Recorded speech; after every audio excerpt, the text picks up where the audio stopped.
sure to subscribe for your chance to win a custom leather playmat when we hit 2,500 subscribers. Alright, we are back with more spoilers from Commander Legends, starting out with Kamahl, Heart of Krosa, this 8 casting cost 5/5 mythic legendary creature. Of course, that's what we're looking for out of this set, is going to be some possible commanders, and this one does come down and win the game. Now, he's also partner, so you're not going to be locked into just a mono green deck. And with this set, it seems like partner is an incredibly important mechanic, just so you can actually play like 2 colors in your deck. I mean, that's going to be pretty difficult to end up in a monocolored deck, so you're going to have access to the other commander there, the colorless one. Probably should have looked him up before I started the video, but they spoiled that right away, so no matter what, worst case scenario, you got a couple of 3/3s as your commanders with no upsides, but this guy has a huge upside, and that at the beginning of combat on your turn, creatures you control get +3/+3 and trample until end of turn. And you can also pay 2 mana, and until end of turn, a land you control becomes a 1/1 elemental with vigilance, indestructible, and haste, still a land. Relevant that it put haste on there because just kind of gets rid of some of the feel bads. All permanents are actually affected by summoning sickness. So if you did have a land, even though normally you can tap your lands the turn that they come out, if they do become creatures, then they actually wouldn't be able to tap for mana that turn. So that's why Dryad Arbor, for example, can't tap for mana the turn it comes out, unless there's something giving it haste. So that does get rid of the feel bads. If you target a mountain or a forest or whatever, and then it's the forest that just came down, now you don't feel like a donkey.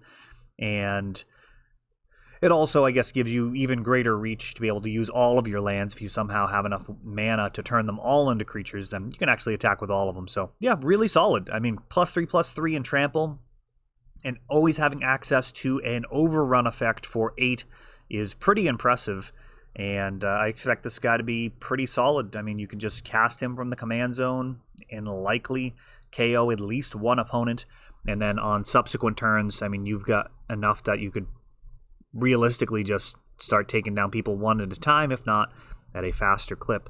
Also reminds me of a story. I'll do a different video. There's just some inappropriate things that I've seen throughout the years in Magic. One of them led to the changing of how deck names work way back in the day, involving Kamahl. So Kamahl's Will, 3 and a green for an instant. Choose one. If you control a commander as you cast the spell, you get to choose both. And the 2 modes here are until end of turn, any number of target lands you control become 1/1 elemental creatures with vigilance, indestructible, and haste. They're still lands, reminiscent of his ability.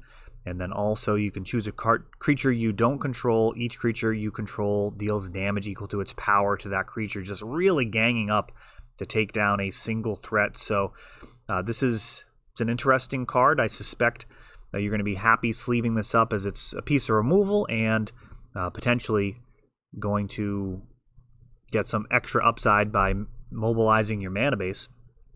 Prava of the Steel Legion, a cat soldier. As long as it's your turn, creatures, tokens you control get +1/+4. That is a massive backside there. And usually Leonin are kind of small if you think about it. That's interesting. In my mind, I think of most of the cat folk as being somewhat tiny. Brimaz would certainly be an exception to that, but there's been a lot of like 3/1 Leonin that have been playable and limited. So this is interesting, trying to kind of line that tribe up with having a real significant toughness boost, and then paying 3 and a white to create a 1/1 white soldier creature token. Not a cat, just a soldier. Interesting. Well, this card I think is actually very dangerous in limited. The ability to just continually improve your position, adding 1/1s during the end step prior to your untap, and anything that you can use to keep your mana open and have options as you get to the mid and late game tends to be a very powerful option. Instead of tapping out and letting everybody know what's going on, you leave the option open to potentially play some powerful instants, or if nothing happens during that turn cycle, then you get a token or 2 and just add to your position. This is a reprint. It was pretty good the first time around. Back in Zendikar, the Cartographer here, when it enters the battlefield, you can search your library for a plains, put it into the battlefield tapped, and then shuffle your library. So it's a 4 mana ramp spell. At 2 mana, that is a fantastic effect. At 3 mana, it's a little off, but I mean, you're getting an extra body out of it, which can also be used to be picked up and put down. And the card wasn't worth nothing. I mean, it was probably 50 cents or so. And it was originally a common as well, so that's actually not going to change Pauper. We will be doing a video about all of the new Pauper cards once all of them have been spoiled as well. Another reprint here. This guy, originally the Kaladesh card, then reprinted in Mystery Booster. Ninth Bridge Patrol is a 2 casting cost 1/1. Whenever another creature you control leaves the battlefield, you put a +1/+1 counter on him. And he's just not too much to say about that. I actually didn't play much limited in Kaladesh. I don't even know if I did. Yeah, I don't think I did like a pre-release or anything in that set. It feels like a new set to me, which is wild because I mean it's getting kind of old. People come in and they're excited about seeing old packs. To me, I kind of feel like Exodus is kind of old, but I don't know. I'm old, so that is apparent to me constantly as young folk come in here. Dargo the Shipwrecker is up next. Let's see here. No, did we already do this one? You can tell I do these in one take. So this is a new partner commander card. We got a human knight, and you can pay 1 in a white to exile another target creature with a divinity counter on it. And then you can pay 2 in a white to return all creatures with divinity counters from exile onto the battlefield under their owner's control. So a very interesting card. It can work with your opponents to kind of create alliances, and I will be doing a video, keep an eye out for that, about the politics of Commander and how that might pertain to a tournament setting. Just my general thoughts about that, because I mean, I'm not gonna lie, working with somebody is a very powerful tactic. Dargo the Shipwrecker, 6 in a red for a 7/5. There's an additional cost to cast a spell. You can sacrifice any number of artifacts or creatures, and it costs 2 less for each permanent sacrificed and 2 less for each other artifact or creature you've sacrificed this turn. Interesting. So it actually doesn't really care how you're sacrificing stuff. 7/5 Trampler. Very, very interesting. So we've got like Lotus Petal. Synergizes really well with this. Yeah, I mean, this guy seems like he could actually be very, very interesting for a runaway game, depending on what else is in this set.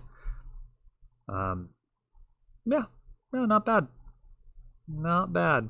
Very, very interesting. I mean, that's a beefy commander. I suspect a lot of these games, when kind of carried out to their logical conclusion, are going to be just bloodbaths with creatures dying all over the place, and ultimately whoever has the bigger, better commanders may end up in really good position. Another commander here, Jessica, thrice reborn. So we've had her previously. She started out as a red card, then she came back, I believe, as a black card, and now we've got her again, filled with rage as a red card. Let's see what she does. She can be your commander. She enters the battlefield with loyalty counter on it. For each time you've cast a commander from the command zone this game. Interesting. So she comes in with 0 loyalty unless you've already cast other commanders. And she does not have partner. Okay, well let's see where this goes. You choose target creature until your next turn. If that creature would deal combat damage to one of your opponents, it deals triple that damage to that player instead. That's spicy. And then -X deals X damage to each of up to 3 targets. So how are we getting loyalty on her? She enters the battlefield with a loyalty counter for each time you've cast a commander from the command zone this game. Oh, she does have partner. Okay, I missed the partner at first. I was like, this card is garbage unless you have partner. So difficult to ramp, but if you play your other commander first, she's going to come in with 1 loyalty counter on her, and she can kind of KO a bunch of stuff. And that seems fine. I'd probably be happy to sleeve her up then. If I've got another commander that I can actually cast somewhat early, that seems fine. Yeah, all right. Killing creatures is definitely where you want to be. And it's 3 targets, so you can actually kill 3 players with it, given enough time. So this one's, I mean, on the surface, it's a lot of setup. It's probably not incredible. Giving a creature triple damage is certainly fun, and I think people will probably have fun with this card. Jessica's Will, 3 casting cost sorcery. You get to choose one, but if you have a commander, you get both if you want. You can add a red for each card in target opponent's hand, or you can exile the top 3 cards from your library. You can play them this turn. Oh, interesting card. That's a very interesting card. There's a lot of very greedy mana strategies that could enjoy that. I don't suspect it'll end up being better than Seething Song. Seething Song is a guaranteed 5, but versus a opponent on the first turn, if they've kept 7, this could actually be even more mana. So, yeah, that's an interesting card. I don't think it's actually going to be good enough for any type of constructed play, but people can have fun with that in limited for sure, but in commander for sure. And the exile in the top 3 cards of your library is pretty powerful in a deck full of aggressive costed cards. It's kind of like drawing 3. So yeah, I mean that's an interesting card right there.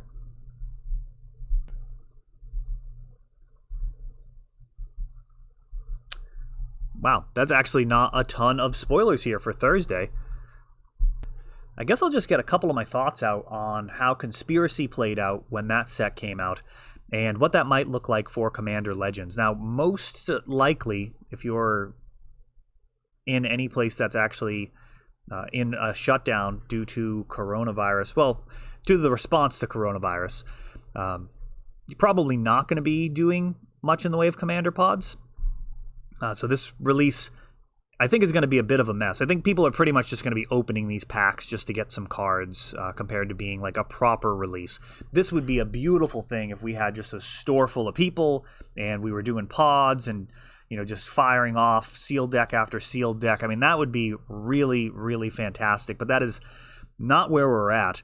I also don't even think it needs to be done in waves. I think there's a lot of ways that you could make this a lot of fun just throughout the day. I would have loved a chance at that, but that's not where we're at. So, it's 2020. Hopefully the saying doesn't become it's 2021 next year. But with Conspiracy, when it was a tournament setting, I don't know if I ever lost a pod. Like, it was pretty brutal. And basically the strategy was to just find somebody at the table that I wanted to team up with and then agree to team up, and then either be splitting the prizes or set terms where after both players that were against are eliminated, then we'll have a certain amount of buildup where it'd be like after they're both dead, we each get 3 turns to kind of shore up the situation. And it's pretty devastating. Like, worst case scenario, you end up against another team and then you kind of focus in on one of those players and eliminate them. A lot of the time people really don't like it, and they don't want to do a thing that they don't like. So many players I found, and this was tournaments where there were solid prizes that I was actually there to win the tournaments. Some of the players would just be very, very upset that they were getting teamed up against. And because they didn't like the notion of teaming up, they weren't going to just easily then extend the offer to the other person at the table and be like, well, fine, if they're teaming up, then let's us team up. Instead, they were like, oh, this is cheap, this is cheesy, I don't like it. And they would just, generally, we would kill the other person first because they were more of a threat. The person who was tilting, they were not going to be playing their best Magic. So that is something to consider. I don't know what you can take away from that. I don't know if it's even a good idea to do in Commander. It's going to depend on the prizes. I think one of the main things about the way that we do Commander here at the shop, and we're actually doing a Commander event this Friday, October 30th, is we don't give you extra prizes for winning. Not part of the equation. And I think that's actually really important. I've pretty much heard complaints only surrounding events where people are incentivized to win. If the goal of the event is like an actual tournament where the person that wins the most gets the prizes, I mean, you're actually asking people to build a deck that wins the most. And if you are surprised when people don't play that way, I think it's probably just a fundamental misreading of human nature. Like, it's just misunderstanding the situation. So when we do tournaments like this Friday, we are doing, it's a $10 entry fee. Everybody that plays gets a promo card. I actually just uploaded a video of all of the different promo cards that we're going to be giving away over the next however many weeks. So everyone's going to get cards out of that pile, and then at the end of the evening, actually at midnight, because people can play as late as they want, but at midnight we're going to do a raffle, essentially, or a drawing for one random player, and they're going to get all of the entry fees as store credit. So if we have 10, 20 people, it's going to be $100, $200 in credit, all going to one person. And we found that that's been a really good way to do things. I think it's exciting for everybody. Everybody gets the excitement. Everybody is in on the possibility. And then generally, as you kind of learn about the different players and kind of build these friendships over time, like, you're excited for somebody else if they win too. You know what I mean? When you've been playing with somebody that has a sliver deck and they're just kind of picking up pieces, and like down the line they're thinking that they're going to get a sliver queen, and then all of a sudden they have enough credit to get a card like that, you can't help but feel happy for them. Of course you want to win, but like, short of that, seeing these people that you've built bonds with over time winning is also exciting. So I think that's the way to do it. That's how we do it here. I think it's, obviously there's a lot of different ways you can run events, but in my experience, tournaments are to determine the best player in the room playing the best deck using the best tactics that lead to victory. And that's not what we want to incentivize. If there's a strategy that is really not fun to play against, if there's something that is, you got a table full of 4 people and somebody's just taking extra turn after extra turn after extra turn, and everybody's just sitting there twiddling their thumbs, upset at the person, I mean, that's not really a well-structured tournament. So that's kind of my thoughts on that. In general, I think for Commander, the best way for us to be doing it here is to not incentivize spiking the tournaments, to do random giveaways, and to have everything about getting people into the format, have fun with it, building those relationships, and that's really a matter of building the structure to incentivize that. So that is it. I didn't expect to get into kind of that aspect of it, but we didn't actually have that many cards that have been spoiled today, so little diversion talking about that. Let me know if there's any topics you guys want me to be talking about. We're going to be doing a bit more videos here on the channel, and I am happy to kind of talk about anything that you guys are interested in hearing our views on. So thanks for watching. That is all for this one, but don't worry, there is a lot more. You can check out our older videos, and we're always putting out new videos from ELD's Time Vault Games in Bellingham, Massachusetts. If you want to help the channel, of course, you can like, subscribe, share, tap that notification bell so you can know the next time our new videos come out. Thanks for watching.